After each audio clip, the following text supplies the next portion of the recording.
more value that comes from services? Can growth mean developing the economy as a service information economy rather than as a consumption of raw materials economy? But those questions are not, I'm not an economist or a business person, but they seem like no-brainers to me.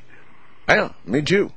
And when I look at where we're headed, I think then it's only a matter of how long we can continue on this path. And I think your 10 to 15-year estimate's a pretty good one.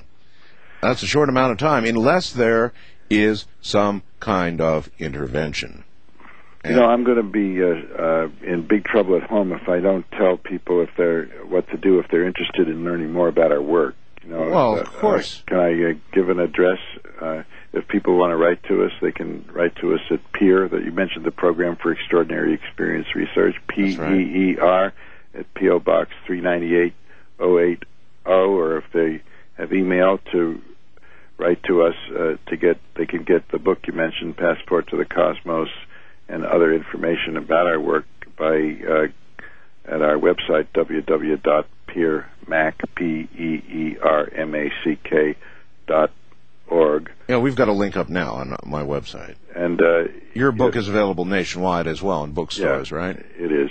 And I personally would love to hear from people. I'm at the Cambridge Hospital, and my own email address is... You're sure you want to do this? Sure. I'd like to hear what people are thinking about all these things. Oh, all right. Go right ahead. At Polar, Polar Mac, at AOL.com. That's POLARMACK at AOL.com. And I think that you create community, with your work. You link people and allow people to have a chance to wake up and become conscious around these things. And I think that any way we can help, to strengthen that web of connection that you contribute to is really important.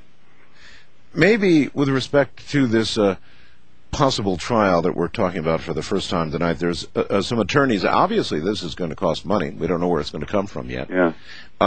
Maybe some attorneys would like to do some pro bono work in this area.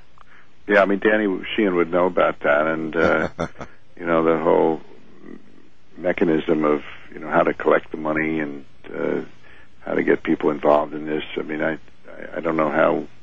This is the first time it's on your show that this subject has really come up publicly. So I think we're brainstorming. That's right. We are, and I think the audience will consider it as well, and who knows, maybe we'll ask them to help out. Maybe there'll be a financial backer that will suddenly appear magically, and we can do all of this. And it's just in the formative stages, and I don't even know why we talked about it tonight. Well, it might even be a kind of grassroots movement that, people might contribute a little bit of money from hundreds of thousands of people would be, incredible, millions maybe. It would. And I personally, though, as much as I would love to simply have it covered on radio, it sounds like a TV item to me. Television should be involved. Yeah, I think the trouble is that, in my experience over many years in this kind of work is that there's a freedom in radio that TV doesn't have. Oh, you bet.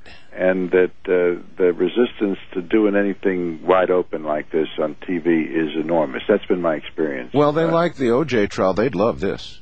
And there are some cable networks, for example, now that really do allow a significant amount of freedom. Not as much as radio, but there's so much reality television going around now. Yeah. That'd be a hell of a piece of reality TV, wouldn't it? Sure. Well, that's the kind of thinking we need. And any of us that have connections with people in the cable networks or... Oh, they're all listening right now. Yeah, it's you'll probably get some good ideas out of this, Mm-hmm. I hope so. I would love to allow some of my audience to ask you some questions. Maybe in the final half hour here. Yeah, let's go. But first, if you would, what do you consider of what you have investigated to be the strongest case you've got? so many. I mean, they're strong in different ways. I mean, in your mind. In my mind. As a reasonable person. Oh boy, oh boy. Kind of a court term they use. I mean, that would convince a reasonable person more than any other case. I think that there are several. I think there's one. There are people, like a young woman I have in mind who, in her 20s, had just never had even thought about these things, and then just was totally shocked to begin to have these beings appearing in her living room, and was just terribly upset about it, and the transformations that went on in her experience, first from trauma and then from a kind of profound loving connection with this whole this whole world that was opened up to her. There are a young man I think of who was working in a service industry and then began to just for the strongest cases are the ones that have no particular relationship to UFOs.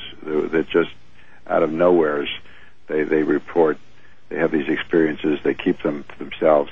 Somebody says this sounds like you should talk to Mac or someone like that, and they say, Doc, I think you're going to think I'm crazy, but here's what happened to me. And then what's really powerful is when you say to them, well, I've heard this from other people. This is not, and they just they have what I call ontological shock, which is everything that they've ever believed is shattered by this, and they become really upset, and because I can't tell them it's going to go away and it's crazy, that there's something that is they have to treat as real. And when you've had that experience with person after person, you just know that you're dealing with something that you can't dismiss.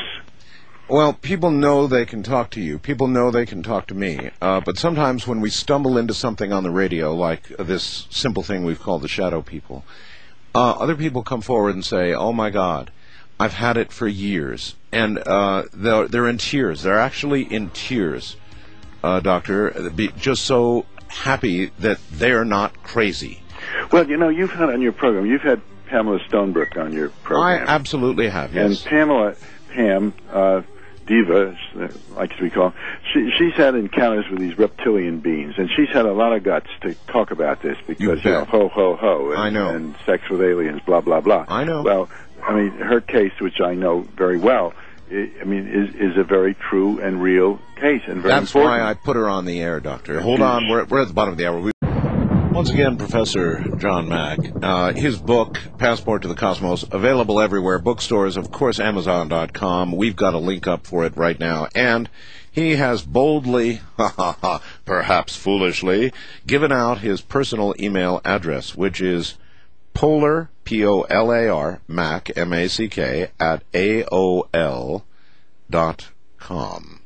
So you are welcome to email him. This will probably be a new, invigorating experience for him. Your email box will be full before you get off the air. Yeah. All right, Doctor, just one. All right, I got to make a correction there. It's Polar Peer, not Polar Mac. Oh. Mine is Polar, P-O-L-A-R-P-E-E-R at AOL.com. Our work... I can already see 1,000 emails bouncing.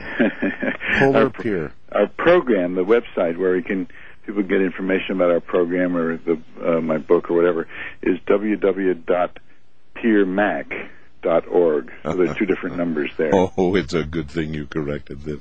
Polar Peer, that's P-O-L-A-R-P-E-E-R at AOL.com. Ha, ha, ha, ha. Good luck, AOL. All right, one quick question then to the phones. Joe in El Paso, Texas, asks an intriguing question. Do you think, Doctor, that mad cow disease and all the tales of aliens messing with cows for all these years might have some kind of relationship? No idea. No idea. I wonder what Linda Howe would say about that. What do you think? Well, I bet she'd be suspicious.